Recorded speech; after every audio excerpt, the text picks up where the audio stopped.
Pemirsa, sidang kasus penganiayaan berat Mario Dandi Satrio terhadap David Ozora kembali digelar.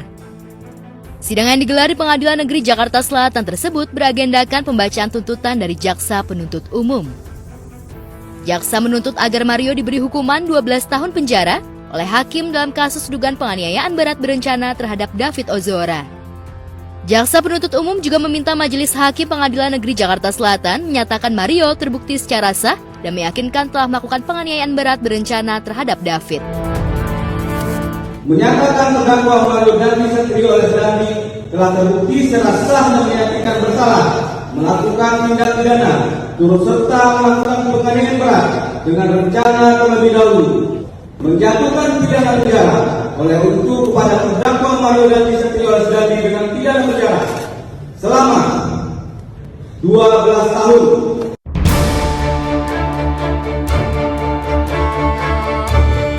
Terkait tuntutan Jaksa Penuntut Umum, keluarga korban yang diwakili kuasa hukum mengaku puas dengan tuntutan yang diberikan pihak Jaksa Penuntut Umum. Pihak Jaksa Penuntut Umum juga menyebutkan jika tidak ada hal yang meringankan Mario dalam kasus ini, sebab selama persidangan ada beberapa pernyataan Mario ditemukan kebohongan hingga memutarbalikkan fakta. Di tuntutan kita juga mendengarkan terkait hal-hal yang memberatkan bahwa dia selama ini tidak konsisten dalam memberikan keterangan, bahkan merusak kronologis, dan hal-hal yang meringankan adalah nihil ya. Alhamdulillah tadi dari tuntutan yang disampaikan Jaksa Penuntut Umum sesuai dengan harapan kami semua. Jaksa Penuntut Umum telah menunjukkan kualitasnya, menunjukkan keberpihakan terhadap korban, dan kami sangat apresiasi telah membuat tuntutan yang luar biasa mengakomodir seluruh keadilan baik bagi korban maupun bagi masyarakat. Ya, tak hanya tuntutan 12 tahun penjara, Mario juga harus membayar biaya restitusi sebesar 120 miliar. Jika pihak Mario tidak sanggup membayar restitusi tersebut, maka akan diganti dengan kurungan pidana 7 tahun penjara. Dan terkait restitusi, jaksa sampaikan untuk kepada para terdakwa, baik itu Mario Dandi, baik itu Shane Lucas ataupun pelaku anak AG, diperhitungkan sesuai dengan perannya untuk membayar restitusi sebesar 120 miliar kepada anak korban. Dan luar biasanya tuntutan progresif di sini, ketika tidak mampu dan tidak mau membayar restitusi, maka terdakwa harus diganti dengan hukuman penjara 7 tahun, 12 tahun tuntutan pidana pokoknya, kemudian 7 tahun apabila terdakwa tidak membayar restitusi sebesar 120 miliar kepada anak korban. Sebelum sidang tuntutan digelar, ayah David Ozora, Jonathan Latumahina, juga sempat membuat surat terbuka yang ditujukan untuk Jaksa Agung ST Burhanuddin. Jonathan meminta agar jaksa menuntut terdakwa Mario Dandi dengan hukuman maksimal sekaligus mencabut hak remisi terdakwa. Tetapi apa yang kami dengar dalam tuntutan Jaksa Penuntut Umum hari ini tentu adalah apa yang kami harapkan, dan tentu harapan paling besar kami adalah nanti di dalam putusan. Pertimbangan yang luar biasa sehingga kami tidak bisa menahan haru ya tadi. Kami berharap terkait dengan tadi jaksa sampaikan tuntutan terhadap terdakwa Mario Dandi adalah tuntutan yang maksimal terkait dengan pasal 355 penganiayaan berat terencana, yaitu 12 tahun penjara. Selain terdakwa Mario, terdakwa Shane Lucas juga dituntut hukuman pidana 5 tahun penjara atas kasus penganiayaan berat terhadap David Ozora. Jaksa menilai Shane telah terbukti bersalah terlibat melakukan tindak pidana penganiayaan berat yang menyebabkan korban sempat mengalami koma. Pihak Jaksa Penuntut Umum juga menilai terdakwa Shane terlibat penganiayaan berat yang dilakukan dengan rencana terlebih dahulu.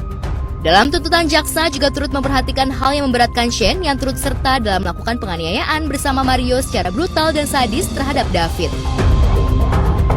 Jelas kami keberatan, kami tidak sependapat, dan kami tidak menyangka seperti itu besarannya tuntutan dari Jaksa Penuntut Umum dan juga kaitannya dengan restitusi.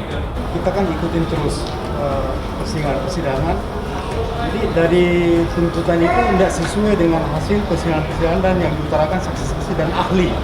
Ya. Karena anak saya membuat korban tidak ada berperan melakukan apapun selain memvideokan doang, itu pun terpaksa, ya. Sebatas memvideokan doang. Sedangkan untuk hal yang meringankan kepada Shane, jaksa menilai selama persidangan terdakwa bersikap jujur dan sopan.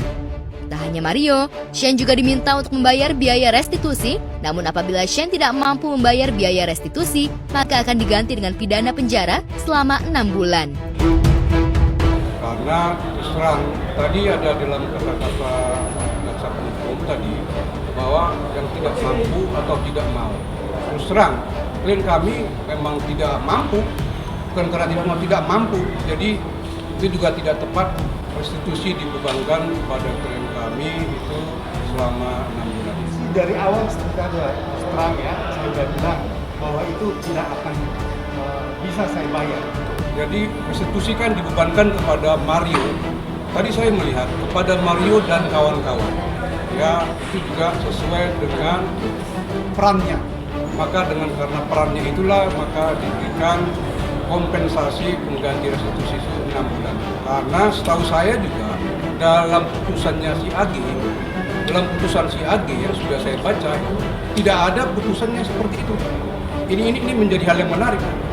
Padahal dalam putusan Mario itu ada dan kawan-kawan, tapi tidak disebutkan juga kawan-kawannya yang mana. Karena menurut kami secara fakta AG tidak ada. Terkait tuntutan yang diberikan jaksa penuntut umum, baik terdakwa Mario ataupun Shane sama-sama akan mengajukan pledoi yang akan dilaksanakan pada Selasa 22 Agustus 2023. Kami tetap yakin, ya, secara yakin bahwa peran Shane tidak ada. Kami tetap mengatakan selaku penasihat hukum itu keberatan atas tuntutan yang disampaikan oleh JPU. Karena dalam risikonya bahwa klien kami bahwa Shane itu dalam perencanaan dengan fakta-fakta yang menurut kami, menurut catatan kami tidak seperti itu. Jadi itu yang akan kami sampaikan nanti dalam pledoi kami.